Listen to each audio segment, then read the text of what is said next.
The Adams Archive. Hello, you beautiful people, and welcome to the Adams Archive.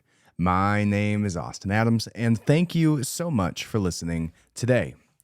On this week's episode, we are going to be jumping right into a literal cage match between billionaires Mark Zuckerberg and Elon Musk, and I am 100% here for it. I love this. I think it's amazing. Now, I, for one, don't think it's actually going to happen, although, as you'll see in a minute, according to Dana White, he's pretty confident that it will. So we'll talk about that. I'll even go in and break down some of Mark Zuckerberg's jiu-jitsu with Lex Fridman for you guys. I'll give you my live feedback about whether he's shitty at jiu-jitsu. So we'll hit that first. Then we will move on to Joe Biden joking, allegedly, about having sold a lot of state secrets amid alleged Ukraine bribery scandal. So we will take a look at that and see what happened there. Then we will learn a little bit about what is going on right now in North Korea. There was a massive rally in Pyongyang to commemorate the beginning of the 1950 Korean War. There's some pictures. There's lots of violent signs about America calling for another war, seemingly. Then we will dive deep into the situation that just happened between a mercenary group that was paid to help Russia with the Ukraine war, turned on Russia after a claim that Russia fired a strike at their base and killed several dozens. I believe that was the figure. We'll look at it here, but a large handful of people from the Wagner Group, which is a mercenary group. So we'll learn a little bit about the history of the Wagner Group. We'll discuss what actually went down, and then we will look at the most recent statements by both Vladimir Putin and Pryoshkev, however you pronounce his name. So then, last but not least, we will dive deeper down the rabbit hole and look at what is, to me, one of the most interesting conspiracies that came out of the Titan underwater submersion submarine situation. Now, this has actually nothing to do with the submarine itself, but more so the tracking of underwater objects that caused loud wave frequencies to be picked up by these acoustical instruments that were in the ocean, leading to some people discussing that there's objects, somebody from the government allegedly that came out and said that there was objects moving over thousands of miles per hour underneath the water. So then there's even some deeper conspiracies by that person who talks about what they believe them to be according to their alleged knowledge. So all of that and more, stick around. First thing I need you to do is go ahead and hit that subscribe button. It would mean the world to me. That's all I need you to do. Hit that subscribe button. And when you're done with that, leave a 5-star review. I've been sitting at the same numbers here, and I've been just speaking to myself here on this podcast. But if you're listening, I know that it takes 5 seconds just to do something nice. Leave a 5-star review. It would truly mean the world to me. You just take 5 seconds out of your day, hit that 5 stars, write something nice if you feel the calling to. But at the very least, if you could just hit that 5 stars for me, I would appreciate it from the bottom of my heart. Go ahead, do it right now. And then, actually, what I'm going to do is I'm going to be playing some music here for about 30 seconds. And in those 30 seconds, I know 100% that you can click that 5-star button and you can even write a sentence. I believe in you. Do it right now, and let's jump into it.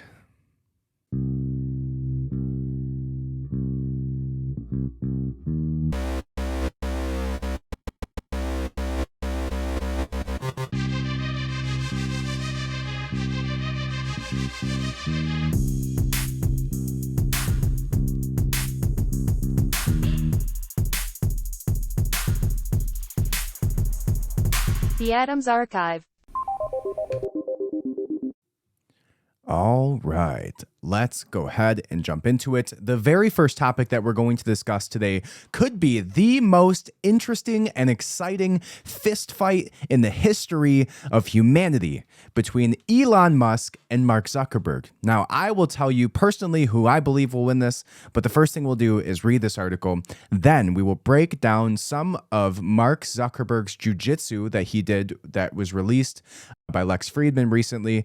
Mark Zuckerberg has been practicing white belt, has even competed under a pseudonym, which is quite interesting. I believe it was like Mark and then his middle name, which was, I don't remember what it was. But so let's go ahead and read this. It says, Mark Zuckerberg is ready to fight Elon Musk in a cage match.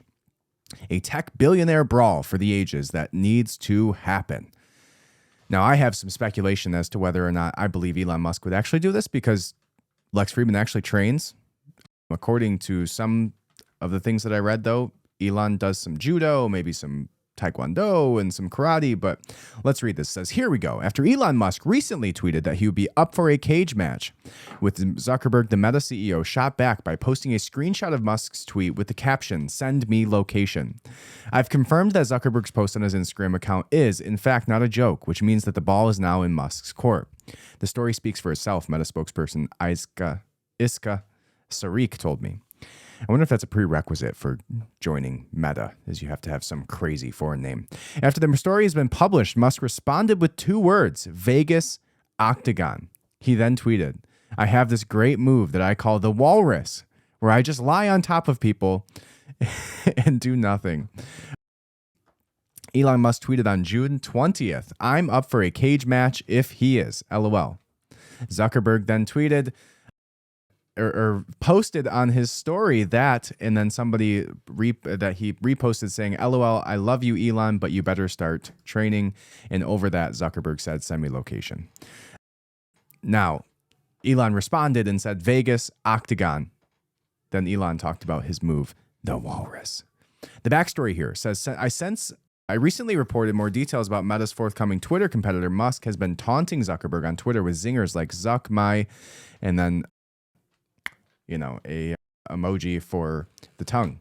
During an internal all-hands meeting on Meta last week, Chief Product Officer Chris Cox told employees the company thinks creators want a version of Twitter that is sanely run, drawing cheers. I've always thought that Twitter should have 1 billion people using it, Zucker said during a recent podcast interview with Lex Fridman. In terms of tech billionaire CEOs literally fighting, Musk versus Zuckerberg would be good as it gets.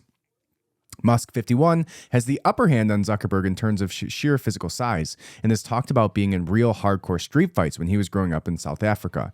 Meanwhile, Zuckerberg, 39, is an aspirational. Sorry, guys, I'm having trouble reading on some of these things, and I sound a little stupid reading some of them because my computer is a little bit too far and I have terrible vision. So stay with me. It says, Mark Zuckerberg, 39, is an aspirational MMA fighter who is already winning jiu-jitsu tournaments. He claims to have recently competed the grueling Murph Challenge workout in just under 40 minutes. Regardless of who would win, I think we can all agree that a Musk-Zuckerberg match would be one of the most entertaining fights of all time. It needs to happen. Don't back down now, Musk. Now, I don't think this would happen. I think it would be silly on Elon Musk's part to do this because Zuckerberg, from my understanding, actually trains and Elon does not. So my prediction of how this fight goes down is Mark Zuckerberg takes down Elon Musk. He takes his back and chokes him unconscious with a rear naked choke. That would be, as Mark Zuckerberg said on his podcast recently with Lex Fridman, that was his favorite submission. That would be, and it's also just so happens to be the highest percentage submission and high level grappling that there is. That would be my prediction. But let's go ahead and hear it from Dana White, who says this is serious. Let's listen in.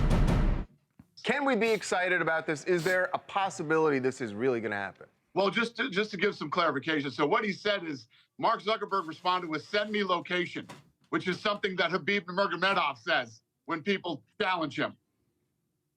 So that was what send me location meant. And I was talking to both Elon and Mark last night. Both guys are absolutely dead serious about this. Now, wait. Tell us why you say that. Because they both said, yeah, we'll do it. They both want to do it. Mark Zuckerberg hit me up first and said, is he serious? And I said, I don't know. Let me ask him. I asked him, and he said, yeah, I'm dead serious. Obviously and I agree with you, Harvey, this would be the biggest fight ever in the history of the world. Bigger than anything that's ever been done. It would break all pay-per-view records. These guys would raise, hundreds of millions of dollars for charity. And, you don't have to be a fight fan to be interested in this fight. Everybody would want to see it. You would be at the helm here. So is this something you're taking seriously? Is it something you're already trying to organize? Give us a lowdown. So, yeah, I'm taking it very. Lorenzo Fertitta called me this morning. Station Casinos in Las Vegas is putting a lineup on this today. And yeah, I'm taking it. Listen, if these guys are serious, I make fights that people. Oh, I was trying to look up the line for it, but let's continue this. Got ahead of ourselves. Want to see. That's what I do for a living. So if they really want to do it and they're serious and we can figure it out and figure out a way to pull this off, I would absolutely positively do this. And did they both say that they absolutely would only do it for charity? I don't think either one of them need any money. So no, they definitely don't need it. Yeah, I don't think it would be a money thing for either one of them. I think they would both, they both talked about how much that they could raise for charity. It would be a massive number that they could both pick a charity that they both care about and crazy money. Yeah. Do we have a rough date? Are we talking later this year? Are we talking next year? How much training time do either of them want or need? Probably spent an hour and a half on the phone with both of them last night. I don't know. These are early stages. We'll see how it plays out. Look, we've seen Zuckerberg doing. Look, he can fight. I mean, by the accounts of people he's been training with. Well, we've seen it. He's been in contests. He can fight. But does Elon have any combat sports background, or is he just going in winging it?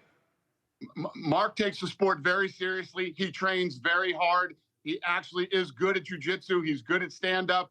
And Elon tells me that he's done martial arts. He's done jiu-jitsu. And he says, people might not think this of me, but I've been plenty of fights growing up in South Africa. So is this a one-off, sort of like, Floyd Mayweather and Conor, or do you actually do a full fight where they're the headliners? Yeah, I think you build a real card with real guys that you wanted to give some exposure to, and make sure that there's some really fun fights on the card, and they're the main event. What's it going to cost us to watch? Probably $100. What do you think you would gross in something like this? I think it would be the biggest fight of all time was Floyd Mayweather and Conor. And I just think it triples that. I think it triples what that did. There's no limit on what this thing could make, because like you were saying in the room today, you had a room full of women and men. Some are probably fight fans. Most are probably not. Everybody would watch it. Everybody would want to see it. This is the biggest fight that could ever be made in the history of the world. It's that big.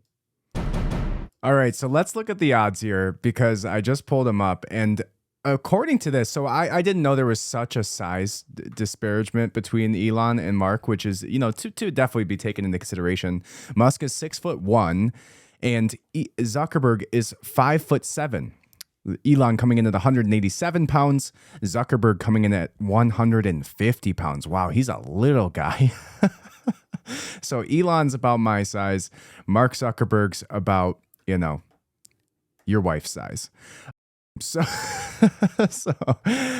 maybe there's something to that, but I would really need to know what Elon looks like on the mats. See him with some gloves on, throwing some punches. But my money still would be on Mark Zuckerberg. He's taking people on. He's rolling with legitimate black belts like Lex Friedman, which we'll watch here in just a second, and I'll give you some of my breakdown on kind of what he's doing right, what he's doing wrong. But the odds are in Elon Musk's favor for him to win the fight. So that is pretty wild to me. I mean, I guess if he's a self-proclaimed street fighter, that's never a good start for when you're asking somebody about their combat experiences. Well, I used to get in a lot of street fights. Well, maybe he did. I don't know what South Africa's really like. But the odds are 4-6. Not sure that's how odds work normally.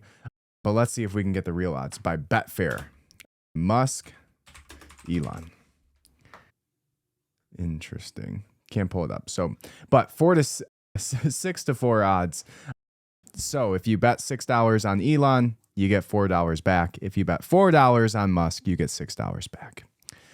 Let's go ahead and watch some of this footage of Lex Fridman and Mark Zuckerberg training jiu-jitsu. Now, I know you can't see this, but I will break it down for you. Just give you some quick little insight as little reaction to this. Jiu-jitsu, a martial art with the goal of attaining positional dominance of your opponent and then to submit them by breaking their arm or leg or choking them unconscious, but stopping right before that as your opponent taps twice to designate that they give up.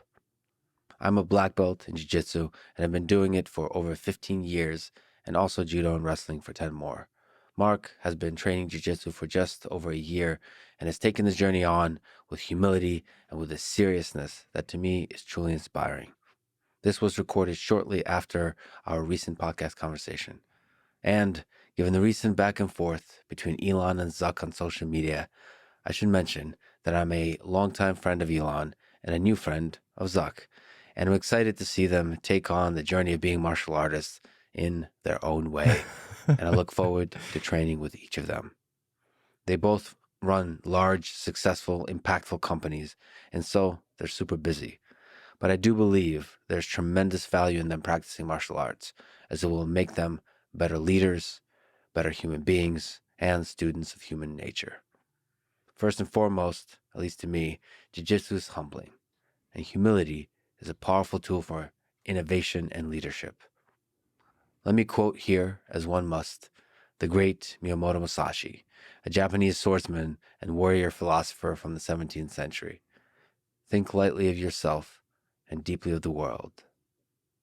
That said, this is a martial art, and so he also did say that the way of the warrior is the resolute acceptance of death. In this video, you'll see Mark and I doing live technical training and some practice of techniques under the guidance of the legendary jiu-jitsu and judo instructor Dave Camarillo. And now, dear friends, here's Mark Zuckerberg and I training some jiu-jitsu. I'm pumped for this, by the way. All right, so they tie up. Zuck gets a nice little collar tie over Lex Fridman's shoulder. Lex drops down, looks like he's going for a single leg, pulls guard. Zuckerberg's got his legs in his hand. It goes to pass the side control. Lex stands up. Lex shucks it by. Looks like he's going for a slow shot. Now they're just like flow rolling here. Lex rolls as Mark tries to take his back. Zuckerberg gets out. And they're back to neutral. Zuckerberg goes for a single leg. Fridman puts his leg on the outside. Has a whizzer in. Zuckerberg takes his back. Switches to a single leg. Takes him down. Goes to pass the side control. Now, I believe a couple of them, they each get a couple submissions here, so hopefully we'll see that. But they are just flow rolling. They're not going hard or anything. But the collar ties. Lex goes to drop down for a single leg, comes back up, shucks it by. Drops back down, grabs a single leg. Takes a Zuck down. Tries to pass side control, goes to knee on belly. Looks like he's thinking about an Americana. Trying to isolate the right arm. And he does. And Zuck taps. They reset. Zuck goes for a single leg. Now, I think Lex will probably be a nice guy here because he's a black belt and Zuckerberg is a white belt, and probably let him get one back. Zuckerberg gets a single leg, goes to a double, drops him down. Walks around to the back. Now, I don't know, actually, because Zuckerberg looks a little soft in his movements. I think Elon would come out swinging pretty hard, and with 37, maybe 40 pounds on him, Zuckerberg might have a hard time. You know, if there's any wrestling training involved for Elon, even getting him to the ground with the size advantage. But Zuck goes to a north-south choke, walks around to the back, and Lex taps. So 1-1 between Lex Fridman and Mark Zuckerberg. But, maybe this isn't... I might have to watch the tournament with Zuckerberg because that might give us a better idea of what it looks like when he's actually going. But some fun stuff to watch here. If you get the opportunity and you have any joy in martial arts, you should watch this exchange.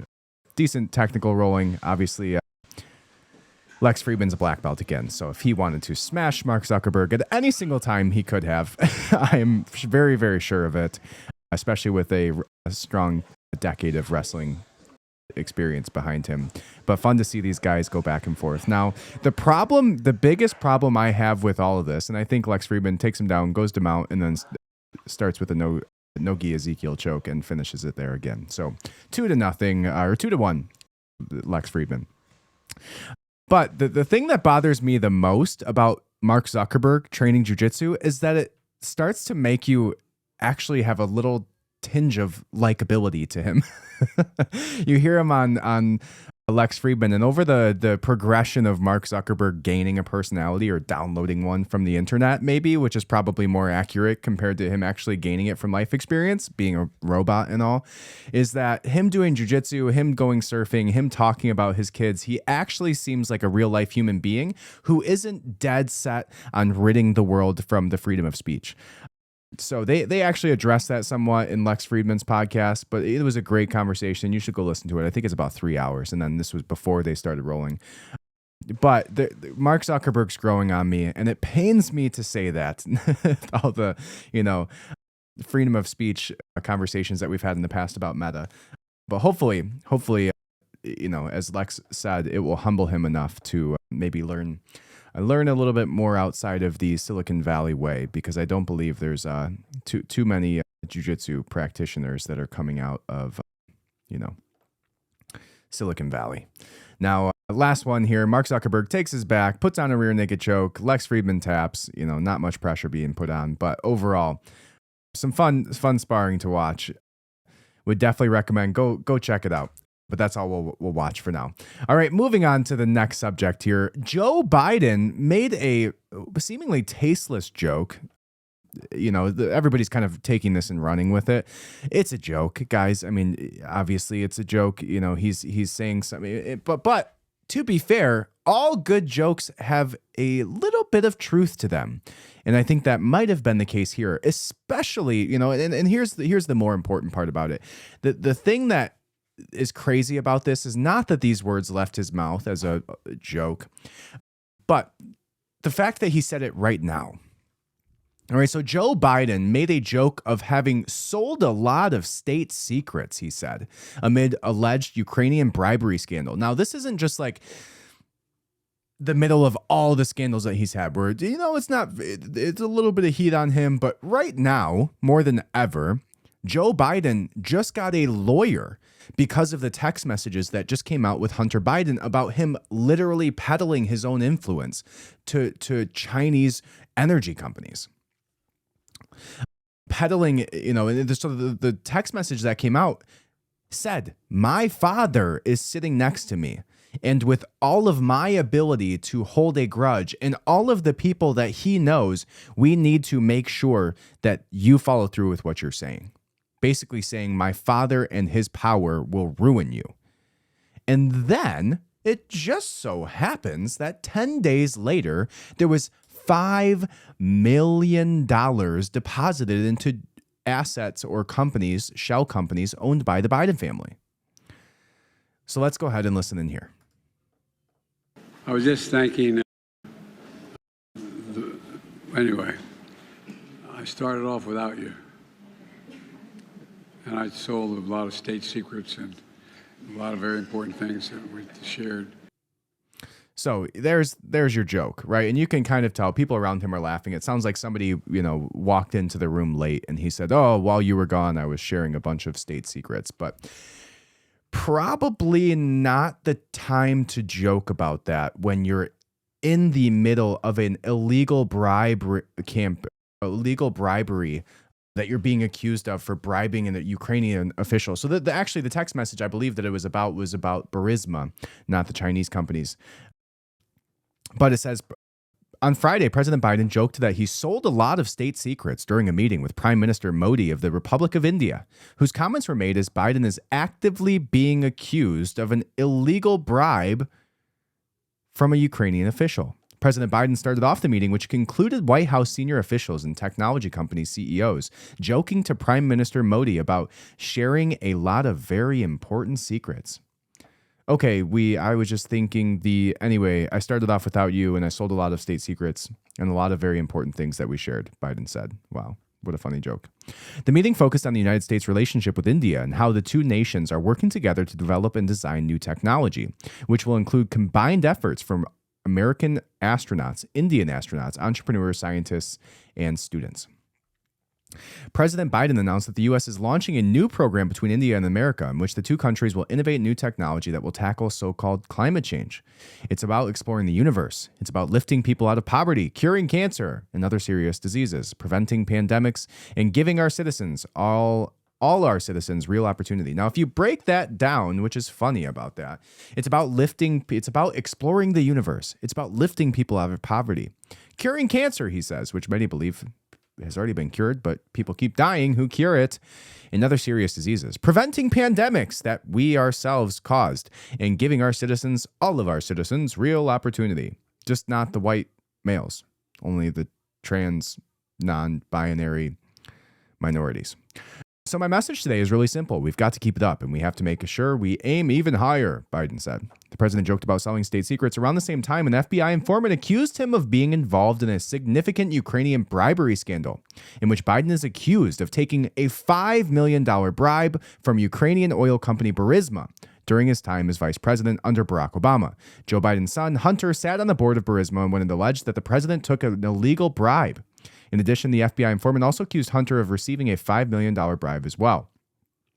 Senator Chuck Grassley recently revealed that the proof was kept in the form of 17 audio recordings of Zlochevsky's conversations with the Bidens, which he held onto as an insurance policy. President Biden has repeatedly denied claims, and the FBI's director, Christopher Wray, continues not to cooperate with the House Oversight Committee's subpoena.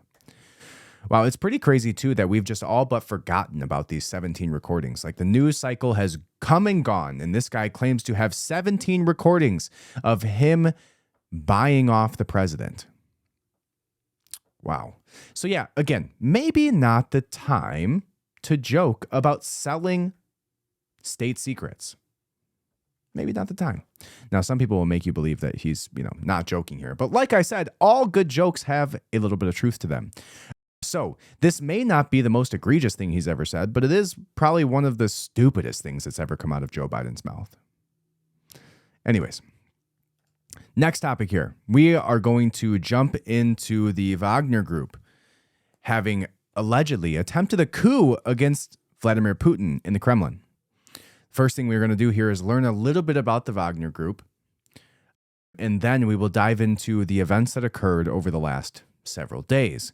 This is probably the craziest military situation that we've seen in my lifetime, that we've actually had play out in public. What's probably even more interesting about this is what's going on in the background and what really actually happened here. So we'll talk about some of the ideas behind it, some of the unverified claims about how Vladimir Putin got Prochevsky, or however you announce his name, Prigozhin, sorry, Prochevsky was somebody else, Yevgeny Prigozhin, who provides gun for hire. So here is the video about the Wagner Group. Let's talk about the Wagner Group. Secretive Russian mercenary group. A shadowy private security company that has ties to the Kremlin. Wagner Group has a gruesome reputation. The Wagner Group has been around for about 10 years, and its forces have shown up in all sorts of places, from Syria to Mali to Mozambique. What Wagner is doing is essentially acting as a proxy for the Russian government in different armed conflicts. And recently, they've been getting a lot of attention because of what they're doing in Ukraine. Wagner went from being this small, kind of special forces like mercenary group in Africa to sort of large cannon fodder on the fields of Ukraine. So what do we actually know about the Wagner Group? What it does, where it operates, and who's behind it? Now, the Wagner Group is secretive and hard to define, but basically, they get paid to send their armed personnel to different countries. You could say that makes them mercenaries, but that word has a legal definition that doesn't always fit with what they do. They're also often described as a PMC, a private military company. But that doesn't quite fit either, because Wagner isn't just one company. It's better thought of as a loose network of companies, financial intermediaries that are all linked together in as opaque a way as possible so as to make it difficult to understand what their financial and organizational links are, and to make it very difficult to hold them accountable for their actions. Now, the group first appeared in 2014 when Russia illegally annexed Crimea and sided with pro-Russian separatists in eastern Ukraine. Footage of masked soldiers in unmarked uniforms started cropping up. People were calling them little green men, and at least some of them were linked to the Wagner Group. Now, the group's name is in reference to the German composer Richard Wagner, who was Hitler's favorite. And Wagner was apparently the battlefield call sign used by a guy named Dmitry Utkin, who used to be a special forces officer in the Russian military. He's often been talked about as the group's founder and is reportedly still involved. But the man you really need to know about is Yevgeny Prigozhin, a Russian oligarch. For years, he denied having any links to the Wagner Group. But recently, that changed. In late 2022, he came out of the shadows. There are now several videos of Prigozhin at work, with his forces on the ground and trying to sign up new recruits. Prigozhin also published this statement claiming that he founded the group back in 2014.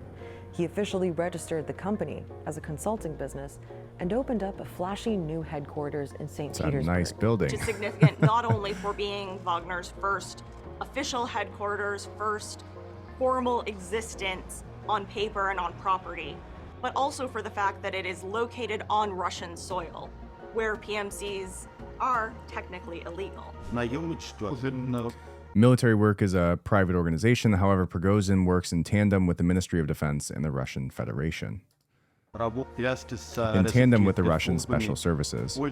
He obviously enjoys the patronage of top officials of the state, including President Vladimir Putin. Now, Prigozhin's relationship with Putin goes back to the 1990s. They're from the same city of St. Petersburg, where Prigozhin went from selling hot dogs to owning several restaurants. And Putin was a regular customer. After becoming president, he brought along some pretty well-known dignitaries, and Prigozhin picked up the nickname of Putin's chef. Soon, he was scoring some pretty lucrative catering contracts, including for the Russian military. Over the years, he's become super rich, politically influential, and has built up a media empire, too. The biography of Yevgeny Prigozhin is a fairly standard biography of a St. Petersburg bandit. Group itself. Since they first popped up in Ukraine in 2014, the Wagner Group has been active in at least 8 other countries. All right, so there you have your background. All right, Prigozhin was his chef. Didn't know that. That's interesting. It's kind of a crazy 007 kind of background story to be a mercenary oligarch leader of private military organizations. So that's pretty wild. So let me give you my take on this, what happened in my own words, and then we'll look at some of the words that came out of Putin's mouth and Prigozhin's mouth over the last 24 hours. So what happened here was Prigozhin said that Vladimir Putin turned their weapons on the Wagner Group, killing a bunch of their soldiers in what looked to be one of their locations that they were held up at, their headquarters. Now, this was like out in the woods somewhere. Now, there was some questions surrounding the validity of the attack because the video that came out, the only video that came out, was one where they were walking through the woods and they said that they were getting shelled by Russian forces, which would mean explosions, craziness. So from that, there was no charred evidence. There was nothing that in the videos that they saw anyways that showed that there was truly any damage from explosives. So there was some questions about that. And it looked like they just kind of like shoved some material down on the ground. So I'm going to pull up one of the better news sources that I have, which is Atlas News, which is a great one to follow. Atlas News or atlas.news3 on Instagram.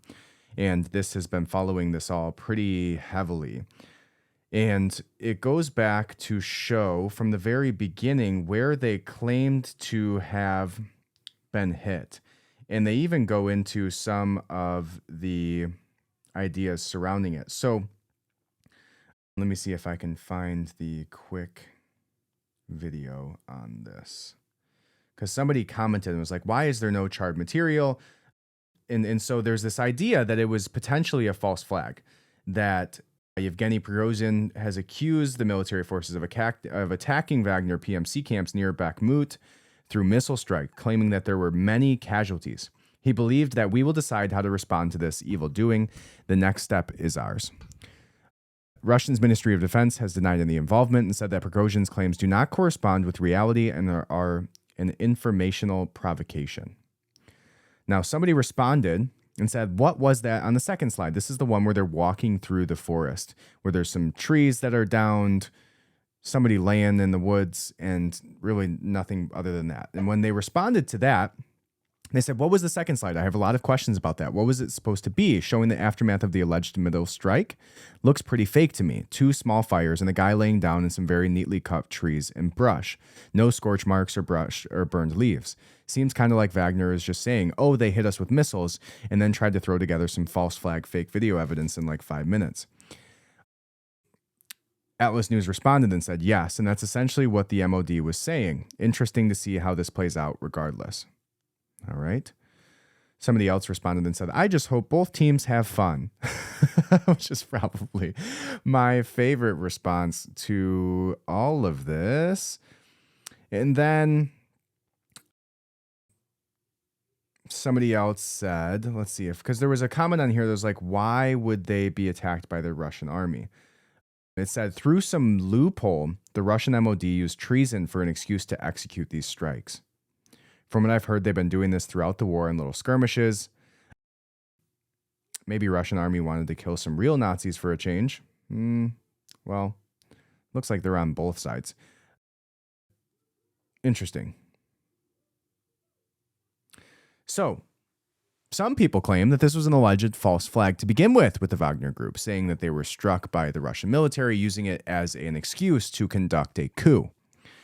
In response to that, Wagner head Yevgeny Prigozhin has released several audio statements on his Telegram channel following the claim that Russian forces attacked Wagner positions, reportedly resulting in heavy casualties. From this, he said, justice in the army will be restored, and after this, justice for the whole of Russia. Those who destroyed our guys today, who destroyed tens of thousands of lives of Russian soldiers, will be punished. So obviously a lot larger than handfuls. There are 25,000 of us, and we are going to figure out why this chaos is happening in the country. We must end this disgrace, he said.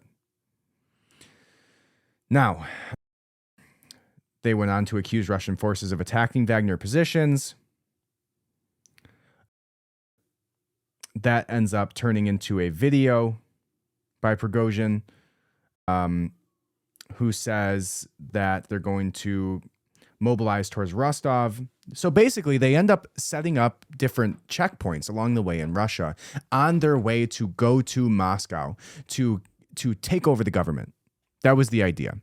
This guy's going to take over the government using the Wagner Group as to facilitate it, overthrow Vladimir Putin, and then take over. That was the idea from this Russian military mercenary group. Now, from that, they start moving towards Moscow. Vladimir Putin orders that they start digging up the roads between Moscow and wherever positions they were in. Now, between that, there was tanks, there was soldiers, there was moving positions, there was some firefights that happened. On their way to Moscow, during that time, somehow or another, probably between exchanging of funds. Now, what I said was interesting about this is the $6.2 million that ended up missing last week, from an accounting error. Now, all of a sudden, a Russian military for hire is now going after Russia. So kind of weird timeline of events, right? And if it's a mercenary group that's for hire, I'm pretty sure the CIA has the only ability, along with the Federal Reserve, to print money at will. So if they want one side to win, or they want to fund, an uprising or a coup and install Prigozhin, the head of a mercenary group, as the head of Russia to man over 15,000 nuclear warheads, then they'll do so, just with money. Vladimir Putin responds, says we will wipe them out completely if they decide to do this. And then somehow or another, there's an exchange verbally, and the Wagner group steps down as they're on their march towards Moscow. Now, the conspiracy behind this, the untold story here, is that allegedly, and I got this from Atlas News, which was getting it from Telegram channels in Russia, allegedly, Vladimir Putin scooped up, basically kidnapped Prigozhin's wife and child. And at that point was when Prigozhin decided to go to Belarus, because the president of Belarus stepped in and said, hey, let's de-escalate this.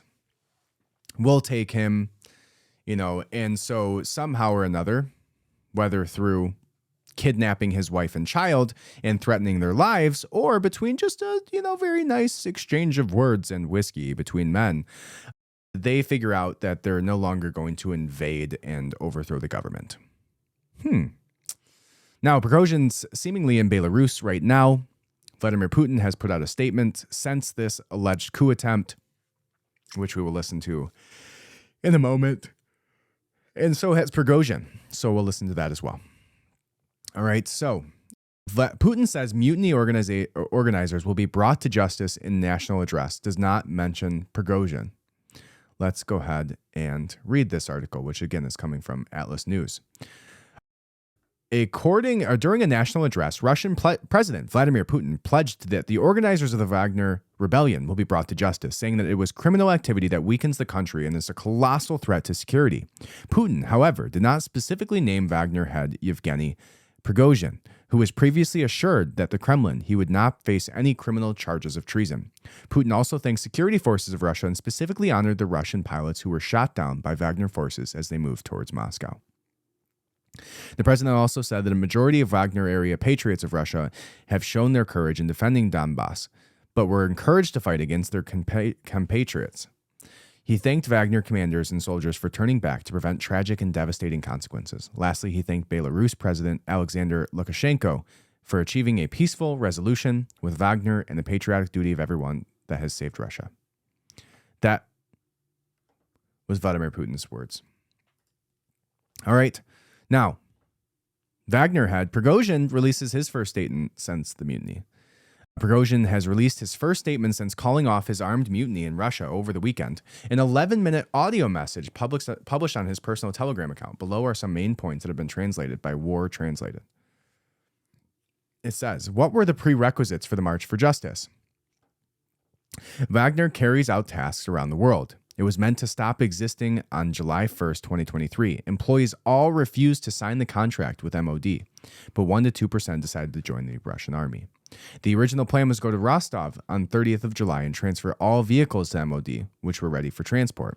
Despite any aggression, Wagner suffered a missile attack, followed by a helicopter attack. Around 30 PMC Wagner fighters died. This triggered an immediate decision to move out early and respond militarily. So sounds like I was right. 30 fighters died, not tens of thousands, as that previous one said. It says, note, on Friday, June 23rd, Prigozhin accused Russian military forces of striking a Wagner camp near Bakhmut using missiles and helicopters. He has also accused Russian Defense Minister Sergei Shoigu of orchestrating the attack, further stating that the attack would not go without response and that the evil brought by the military leadership of Russia must be stopped. Throughout the 24-hour march, one column went to Moscow, another to Rostov. They made 780 kilometers of progress in one day. They regret being forced to attack the army aircraft, but the bombs were dropped, which caused the response. During the march, all military objects on the way were blocked and disarmed. None of the military have died on the ground. It says, note, Wagner forces downed several Russian military aircraft over the weekend, including IL-22M airborne command post, in which all members died. The objective was not to allow the destruction of Wagner and to take responsibility for those who were on the unprofessional actions made a huge number of mistakes during the SMO. All the military met along the way supported this. Wagner stopped when the Advanced Storm Unit deployed artillery, conducted reconnaissance, and realized a lot of blood will be shed in the upcoming battle. They decided that the demonstration of the protest was enough and turned around. Factors that made Wagner turn around: first, they didn't want to shed Russian blood. Secondly, they wanted to demonstrate their protest, not overtake the authority of Russia.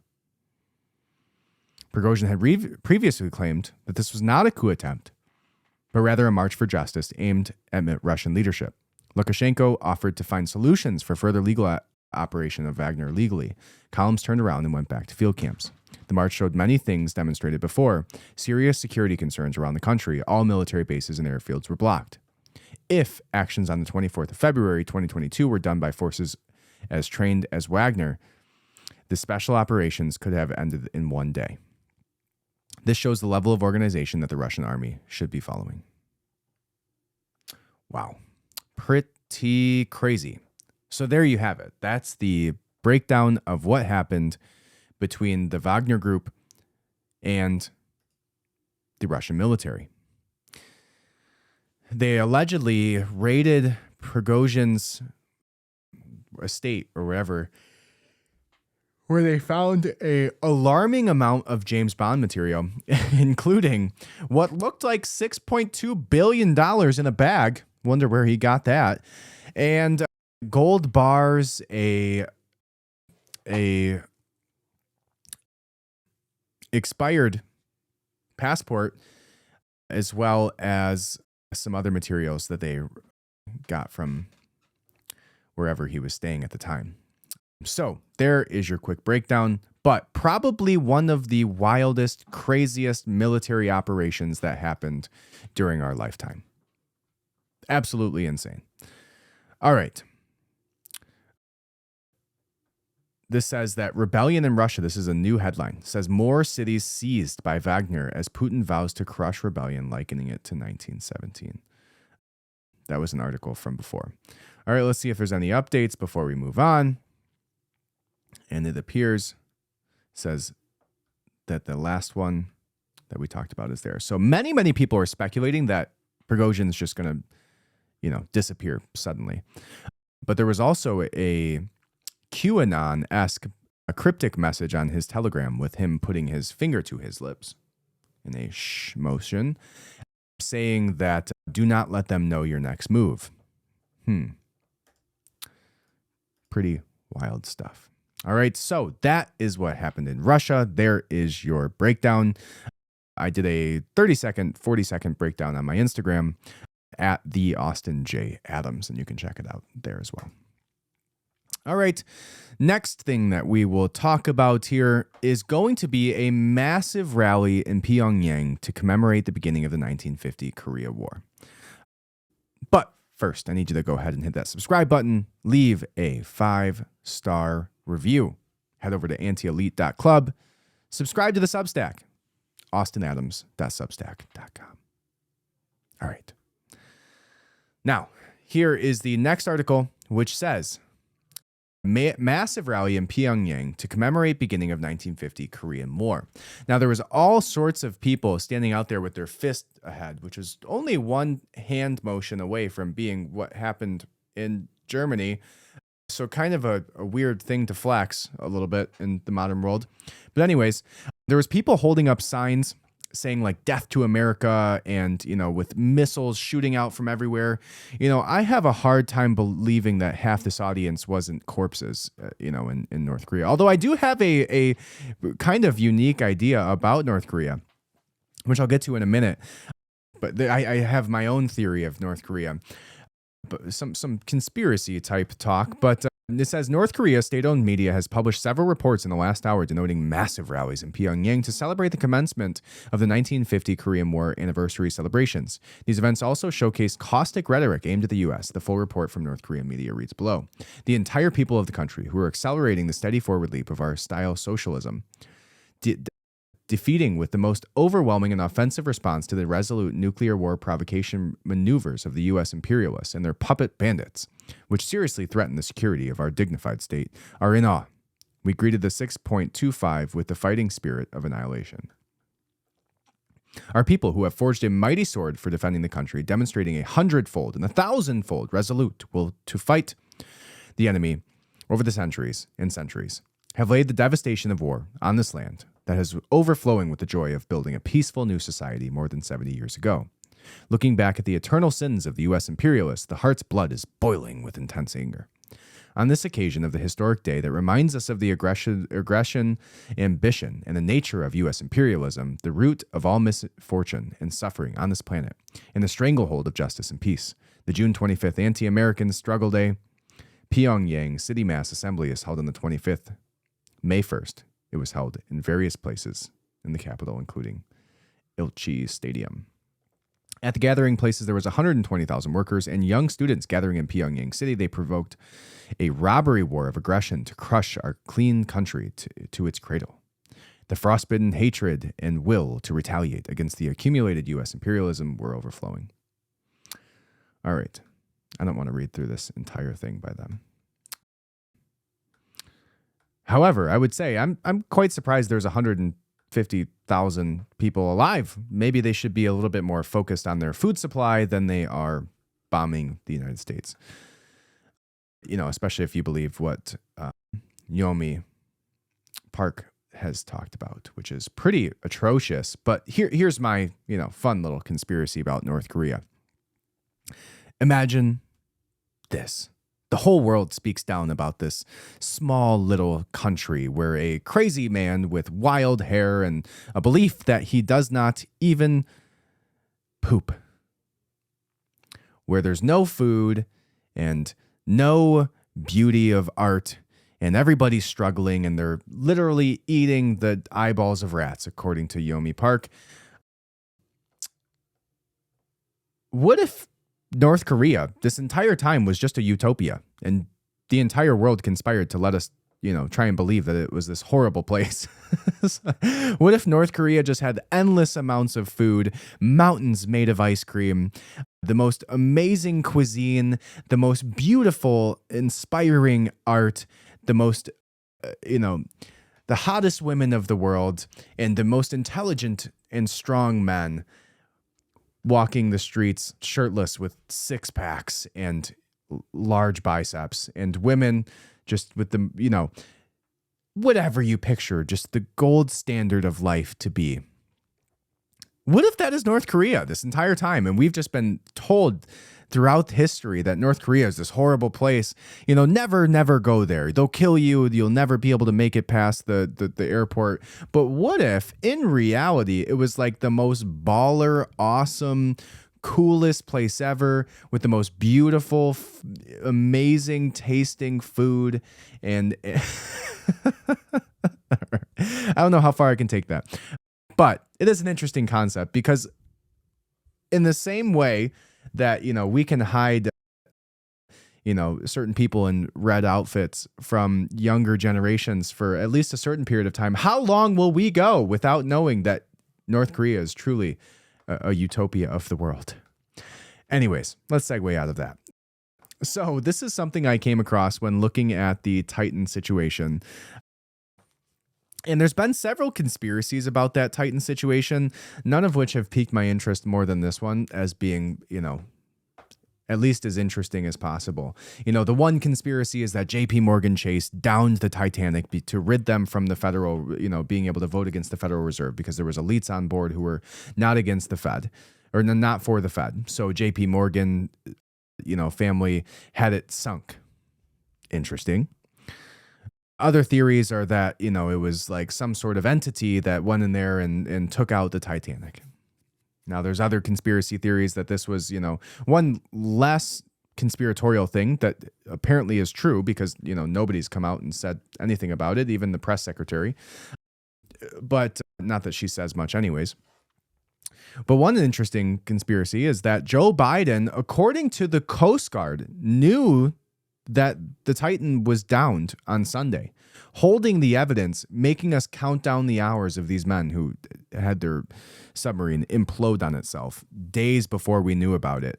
Counting down the hours, the families, this guy thinking he's at a Blink-182 concert while his dad or whoever died.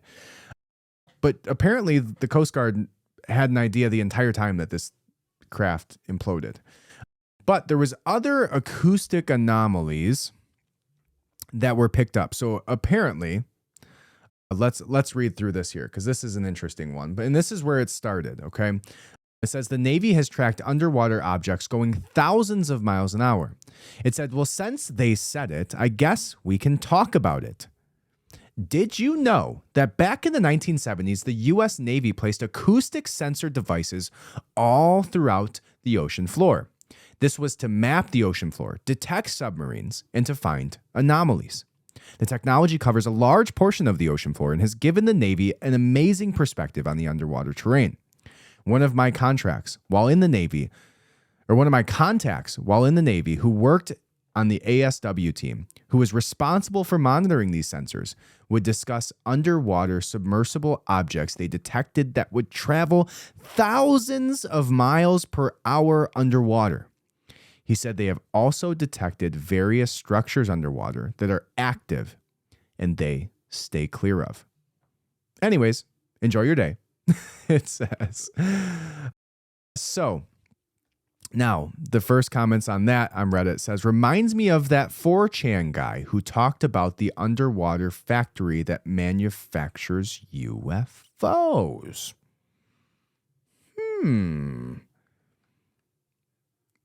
And deeper down the rabbit hole we go. So that's where we go next. But let's read some of these. It says, it's always some anonymous source, plus the guy doesn't realize they use knots instead of miles per hour. Wow, thank you. People are calling for a source. The video puts the Rising in the clickbait category. Okay, so it says Rising had an interview with a Harvard scientist about this within the past few days. It's on YouTube. I haven't watched it yet. It says nothing to do with the original post. It's about iron meteorites recovered from the ocean floor. Okay. So let's go into this rabbit hole. Boop. I need a rabbit hole noise. I don't think I have any good ones here. Yeah, no good ones. Nope. No good ones. All right. Reminds me of the 4chan guy who talked about the underwater factory that manufactured UFOs. So I clicked on that link and we're headed into 4chan. Hope 3-letter agencies don't hear me say that. I really haven't used 4chan much, by the way. I really have never really even gone into it unless there's a link from Reddit that drives to something like this. But it is, just another source of information, albeit sometimes wild and crazy. So now, a former U.S. So let's get some background on this guy. He goes on. This man says that he's going to die of terminal cancer. So he's laying out all the secrets that he knows about these underwater anomalous UFOs. Now, this person goes on to say, I have intimate knowledge of what the U.S. currently knows about UFOs minus the last 2 years. Here are the talking points. UFOs are primarily unmanned drones. UFOs are built to spec each time they are deployed. UFOs are created by a mobile construction facility that hides in the ocean. UFOs are created by a mobile construction facility that hides in the ocean, this says. That's a wild statement. Construction facilities destroy anything that come close to it and will disappear for days when approached aggressively. U.S. believes the facility has been active on Earth for at least 100 years or longer. Fire away on questions. I'll answer what I can. You won't be disappointed. So he basically doesn't ask me anything. It says it doesn't officially exist, and I won't use the internal name here either. The U.S. seems to believe so. Yes. Now let's go into the questions. It says, is there a working theory on the origins? If so, care to elaborate? It says quite a bit, but we think the construction facility has been around since at least 4000 BC. See sightings and paintings from earlier eras of history. The next person asks, has any form of intelligible communication been established? Yes. It also depends on your viewpoint. They mostly want very little to do with us until we start to talk about war and nuclear options. It's one of the reasons why you see them here so often at critical events. It says, do they know who or what is creating this craft? He said, yes. As mentioned earlier, the mobile construction unit is responsible for the deployment and construction. It says, any potential that they are made by a higher branch of the U.S. government? Absolutely not, it says. What about them allows them to fly so fast? What technology? He responds, gravity manipulation and the materials they are constructed from. We think the construction unit is driven by AI. The response time to threats is almost instant and usually very calculated and well thought out. The majority of UFOs, as I mentioned previously, are built to spec and purpose. This is why they are always different sizes. The contents and equipment usually mimic the intended purpose too. Somebody else asked, is it related to that one under rock in that one Scandinavian country? The one that deploys with tectonic plates? It says, no, this one almost never leaves the Bermuda Triangle. Well, that would explain some shit now, wouldn't it? If there is an underwater UFO military construction vehicle that destroys anything in its path, it would probably be in the Bermuda Triangle. Somebody says, bullshit. Governments have, and have for a while, had advanced anti-gravity aircrafts. He said, you asked if the particular UFOs we study are the result of foreign government, not if the governments have shittier versions. Speed alone tells you what we are looking for. It says, do they return back? He says, yes, some come and leave the planet, but very rarely. Usually the same number that comes in goes out, especially under special circumstances. It feels more like a carrier, but with construction capability. He says, I can approach that facility without being attacked. He said, LOL, the last unit we saw approach the facility didn't even have time to communicate they were being attacked before it was over. Wow.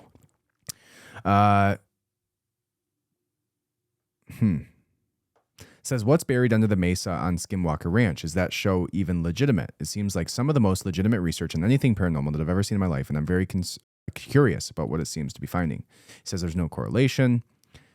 There are two rare elements found fused together that were used under the mesa, and I'm very curious what's going on there. He said no idea about that either. Interesting. Somebody asked if they're from an older civilization, breakaway civilization, or a civilization of humans who escaped a previous cycle of cataclysm due to their advanced tech. Said limited experience since my role is more craft analysis. U.S. believes that they are foreign to our world. A previous cataclysm could make sense. They also showed up in times of strife, just like natural events. Wow. So let's just read through some of the questions here. Have you tried to send in a raft of hippies? the AI may not recognize them as a threat. Wow.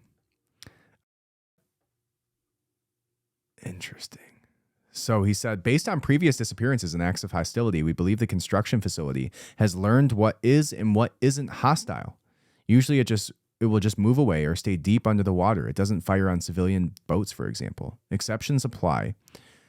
We have seen one or two go missing, usually after sharp turns. Just kind of scrolling through some of these questions here, because this is a huge, huge thread. He must answer 300 questions here. So if this man's just making all of this up, good on you. You're like L. Ron Hubbard with writing fiction novels. But if not, I mean, it legitimately makes sense to me. This is probably one of the most interesting conspiracies that I've come across lately. But this one makes complete sense to me. Why would these aircrafts be going into the water? Where would they be coming from? Where would they be going to? Why is it that we are only starting to notice these aircraft? You know, it seems like the best place to hide would be in the water. We have very little ability to actually, you know, track anything there at all.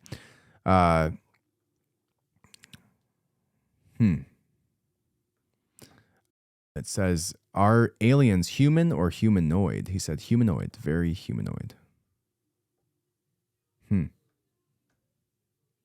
So I'd assume this was a sort of AI design that seems to have been advanced yet already prepared for the get-go? That's a terrible question. Do you know anything about people such as Stephen Greer, Lou Azindo? Are these people in the know?